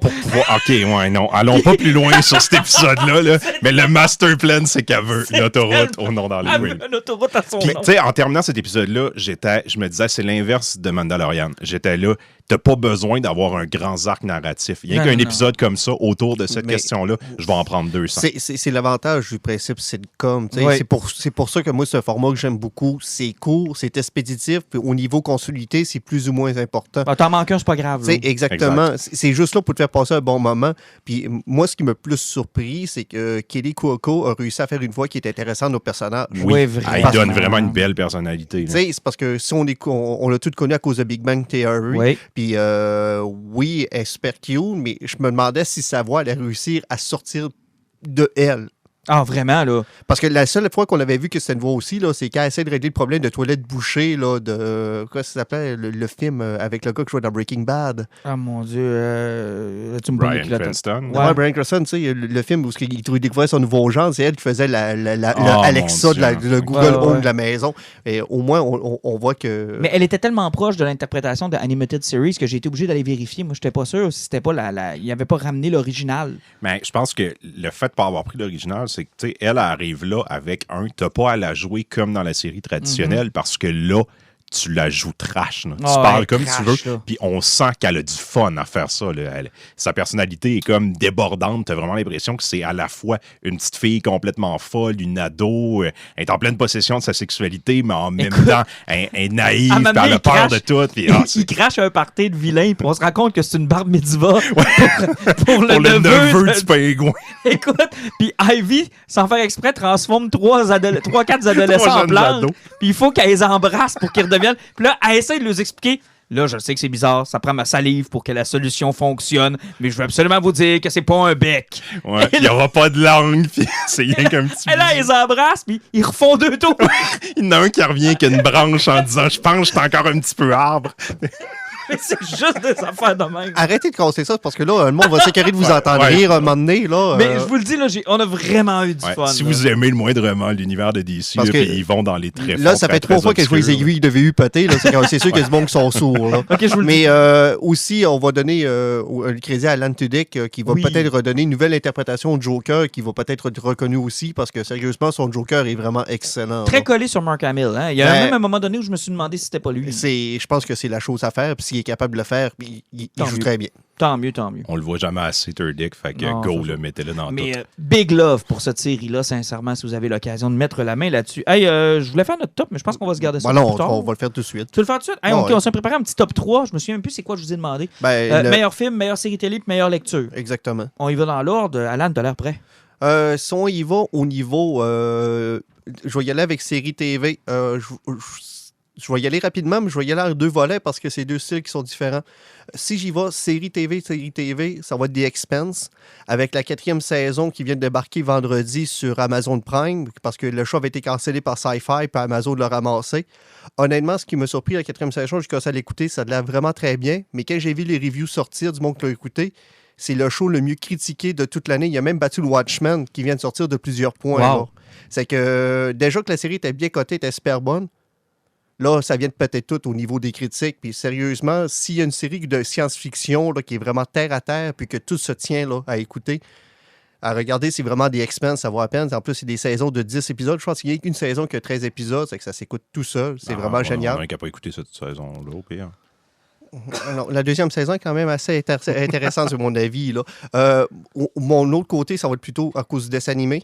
Final Space reste quand même une très grosse découverte. Sur Netflix. La 2e saison, je n'ai pas encore commencé parce que j'ai tellement aimé ça qu'il a fallu que je recommence la première saison, va tomber sur la 2e. OK, ça va bien. Ça mélange humour, émotivité, tout ce que tu veux, là, action. Tout est tellement bien balancé dans cette série-là. C'est vraiment quelque chose qui est incroyable. Si j'y vais côté lecture, je vais être ultra original.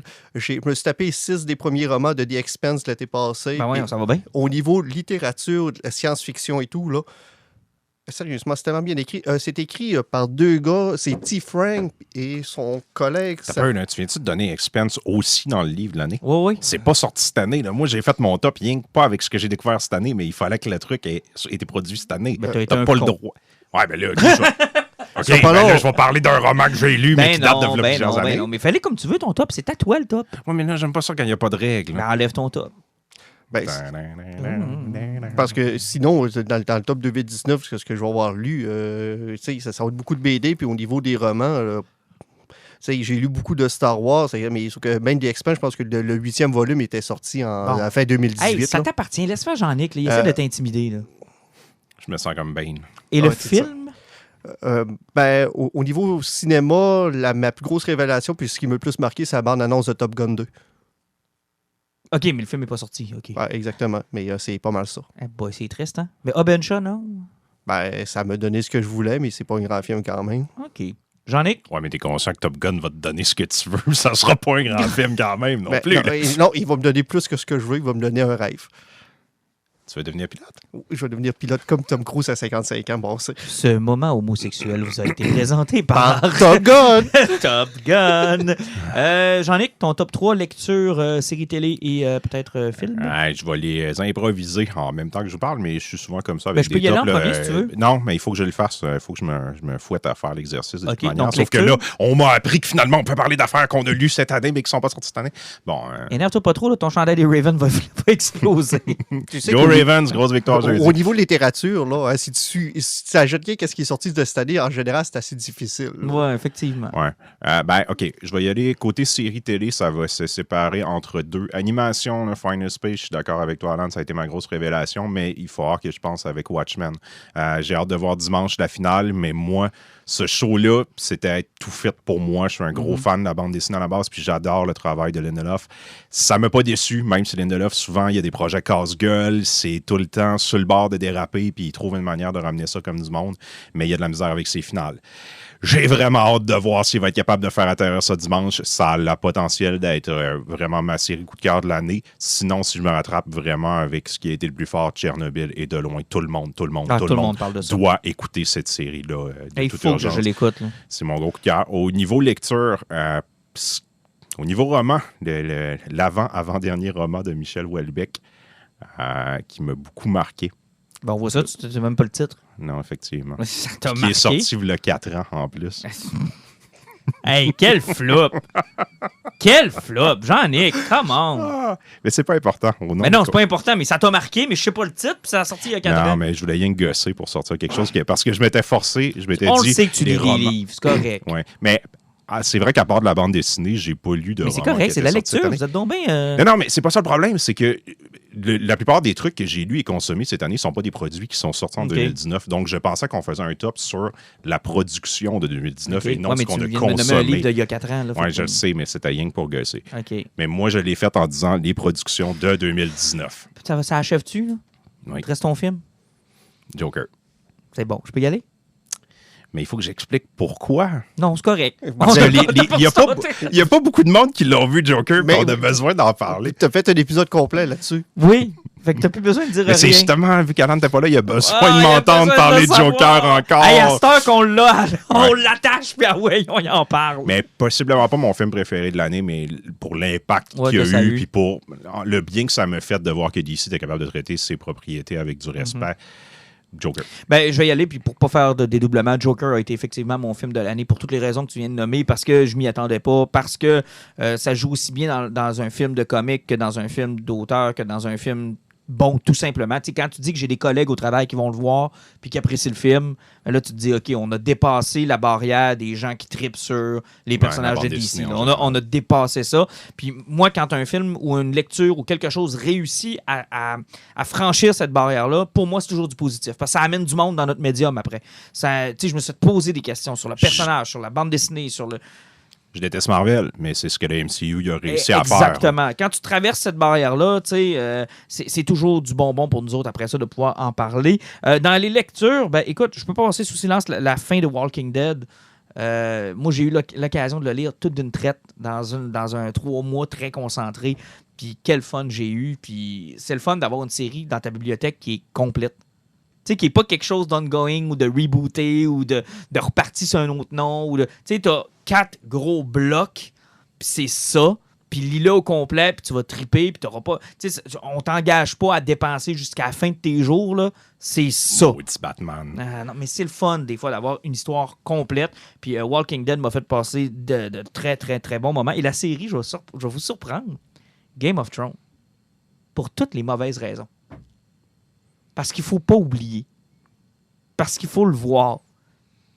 Parce que j'en reviens pas encore.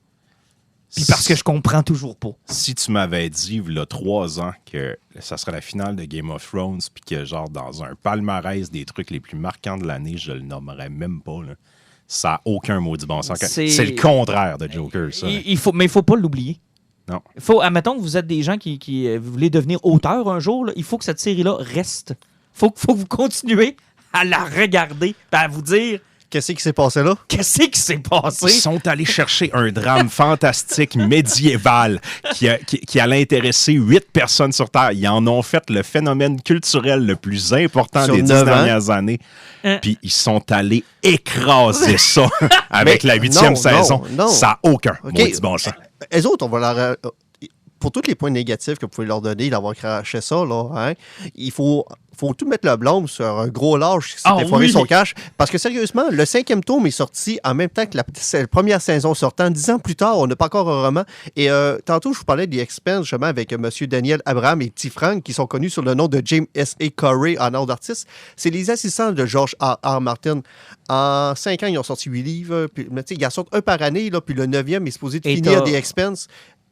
T'as tellement raison, là. Le gros lard, là, il s'est assis là-dessus puis il a rien fait. Ouais, mais en même temps, tu sais, je veux dire, c'est un artiste libre. Là. À moins qu'HBO ait mis un gun sur la tête et un contrat en disant il faut absolument que tu produises le roman. Mal, là. Non, mais oui, mais il y avait rien. Tu sais, là, je ne sais pas c'est qui a pris la décision, là, mais je pense que HBO, sérieusement, ils ont dû se dire Chris, il y a 5 romans de sortie, il va en avoir 7. Ben, c'est ça ils qu'ils travaillent sont sur dit. le 6e.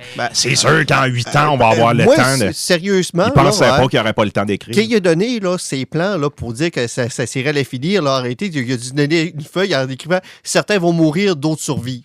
Ah, écoute, ça n'a pas de bon sens. Il n'y avait pas de ligne directrice, c'est impossible, il n'a rien donné. Là. Puis il s'est fait mal. Tu sais, tu dis, c'est un artiste libre. Oui, mais il est libre aussi de se faire mal. Puis c'est ce qu'il a fait, là. Ouais. Il y a tellement d'argent en fait, qui s'en sac. Non, c'est ça. Il s'est pas fait mal parce que lui, il peut encore les écrire, ses romans. Lui, là, il a encore sa liberté là-dessus. C'est un auteur qui avait bien réussi sa vie dans son médium, mais là, il est devenu une superstar. Là. Il est invité partout sur la planète pour parler du show, parler des livres. Tu sais, je veux dire, c'est un bonhomme aussi de 70 ans qui s'est ramassé une superstar. Je comprends un peu qu'il ait moins le goût, tu sais, d'écrire puis de se... Moi, ça me fait le derrière. Honnêtement, ça me fait le derrière. C'est chiant. Ça reste dans mon pour les top. fans, c'est triste, mais tu sais, je peux pas blâmer le gars. Ça fait longtemps qu'il aurait dû prendre un prénom pour finir ça. Je pense que oui. Puis honnêtement, je le garde dans mes tops uniquement parce que, tu sais, Least We Forget, là. Tu sais, remember, là. Remember que peu importe le joyau que vous avez dans les mains, peu importe le truc qu'on a lu, qu'on a écouté, qu'on a regardé, c'est une grande leçon Game of Thrones de quand vous perdez les pédales, quand vous perdez le contrôle, quand vous auriez pu faire 3 autres saisons pour nous faire atterrir ça de façon délicate et correcte, et puis que vous avez décidé... Parce que je maintiens que la façon dont ça finit, c'est bon. C'est trop rushé. C'est ça. Si vous c'est aviez pas les décisions c'est pas les décisions qui sont pas bonnes. C'est le laps de temps qui s'est donné pour en arriver là. C'est inégal. Et ce n'est pas une crise d'excuses. Ils ont pris un hiatus de 1 an supplémentaire puis ils ont fait une saison écourtée pour dire on veut prendre notre temps, on va mettre l'argent nécessaire, on va faire ça intelligemment puis comme il faut, puis c'est exactement le contraire. Et ça leur a coûté leur contrat sur Star Wars en passant. Là. Oui. Moi, je pense que oui. C'est à peu près officiel, plus le deal qu'ils avaient signé, je pense, avec Netflix ou whatever. Là, c'est parce qu'ils ont tellement voulu signer partout, s'éparpiller, puis que le monde se soit rendu compte que c'est pas du monde qui était super stable. C'est comme Jean-Nic parlait tantôt de Lindelof avec Watchmen, où ce qui est reconnu pour que ses finales soient plutôt particulières. Moi, c'est le même problème que j'ai avec Watchmen. J'adore ça, sauf que quand je vais voir le dernier épisode à soir, j'ai l'impression qu'en 2 heures, j'aurais pas voir toute l'histoire qu'il avait racontée. Ouais. Mais ils se sont brûlés, eux autres. Je pense qu'on les reverra pas tôt. Puis si on les revoit, je suis pas sûr que ça va être très bon. La leçon, là, c'est que ça n'a pas réussi à cause d'eux autres. Ça a réussi malgré eux autres. Puis pendant 8 ans, on pensait que c'était à cause d'eux autres que ça réussissait aussi bien. C'est triste, Finalement, pareil, c'était comme, ils étaient à la bonne place au bon moment, ces deux-là. C'est triste. Hey, là-dessus, j'ai le goût de passer le poison parce qu'on est déjà à 1h21. Fait que, on peut-tu se dire au revoir jusqu'au prochain épisode spécial Star Wars? Oui. On se revoit au Star Wars. Ouais, ça Star Wars. Ça va être le poison, là. Puis sinon, bonne écoute de Star Wars. Puis pour ceux qui ne réussiront pas à le voir jeudi ou vendredi, là, bonne chance pour les spoilers, parce qu'encore une fois, ça va être terrible. Mais essayez d'être respectueux, s'il vous plaît. Ben, sérieusement, là, rien que sur Facebook, ça va faire 3 jours que tout sur les origines, puis les liens de Rey et de Palpatine, ça n'arrête pas. Non, je sais, mais là, soyez respectueux, les amis. On veut tous avoir du fun, je pense. Ouais, mais apprenez à lire en diagonale aussi, puis faites attention comment vous dites ça. Là. Moi, j'ai écouté Endgame sérieusement il y a 2 semaines, puis il n'y avait plus de surprise, là. Ça fait quand même 1 an, mais j'ai été capable de faire un bon 6 mois sans me spoiler absolument rien de primordial. J'aurais pu écouter ce film-là 6 mois après qu'il soit sorti, puis je me serais pas barré spoilé le mot grand-chose. Marvel de tes Google préférences? Ben, tout dépend, c'est encore drôle. Mais tu sais, t'apprends à lire. Quand une phrase commence puis qu'elle s'enligne sur quelque chose qui semble être une finalité qui va t'apprendre de quoi, termine pas la phrase. T'es pas obligé de lire. C'est pas toujours évident, parce que moi, je me rappelle que Force Awakens, j'avais réussi à voir juste la première bande-annonce, puis m'écarter de tout. Et le matin, en allant chercher mes chums par ma scène dans le char, la première chose que les deux ont fait, j'arrive. Je me manque un solo va mourir à la fin. Ah. Première chose que les deux ont dit. Moi, je les ai regardés, là. J'ai failli crisser dehors de mon char puis faire regarde, moi, je vais monter tout seul à Québec, là. Payez-moi votre billet, là, puis je vais y donner à quelqu'un d'autre rendu là-bas, là. Donc, soyez gentils. Fait que vous êtes en train de me dire que vous avez pas lu le scénario leaké qui nous apprend que... Soyez gentils, soyez polis, no spoil. Hey, messieurs, j'allais dire la semaine prochaine, mais bientôt. À bientôt!